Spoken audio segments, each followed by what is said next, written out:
देखिए, ऐसा है कि राजनीति ये विचारों के आधार पे होती है।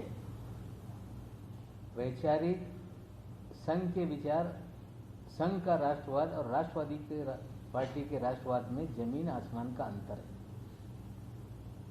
नदी के दो छोर कभी भी नहीं मिल सकते, ये सच्चाई है। और बीजेपी और राष्ट्रवादी कांग्रेस पार्टी का एक साथ आना असंभव है। मोदी के कट्टर दुश्मन है। महाराष्ट्र की राजनीति की परंपरा है कि वैचारिक मतभेद हो सकते हैं, व्यक्तिगत संबंध बने रहने चाहिए। अगर कोई ये कहता है कि विपक्ष के लोगों के साथ जिस तरह से किसी गांव में पट्टीदारी का झगड़ा हो और उसी तरह का झगड़ा बन जाए, तो हमें लगता है ये राजनीति नहीं है।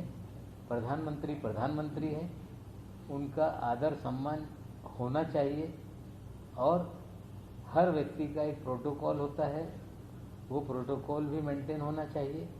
किसी दल के नेता के नाते जन समस्याओं को लेके सत्ताधारी पार्टी के नेताओं से मिलने में भी कोई आपत्ति नहीं होती है। दिनों से लगातार जो टीकाकरण का कार्यक्रम है वो खंडित होता रहा है।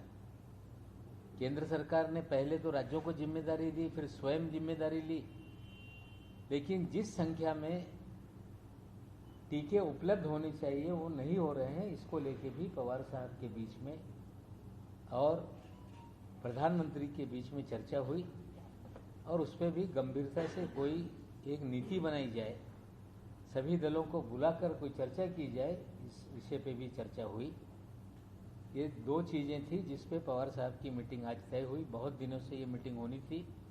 आज समय मिलने के बाद पवार साहब उनसे मिले, लेकिन मीटिंग के बाद बहुत सारे लोग गलत फहमियाँ पैदा करने का काम कर रहे हैं। ये कहा जा रहा है कि महाराष्ट्र के विपक्ष के नेता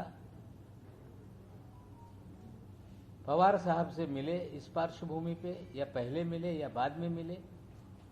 इसमें किसी भी प्रकार का तथ्य नहीं कि पवार साहब और प्रतिपक्ष के नेता महाराष्ट्र विधानसभा के उनके बीच कोई मुलाकात दिल्ली में हुई है।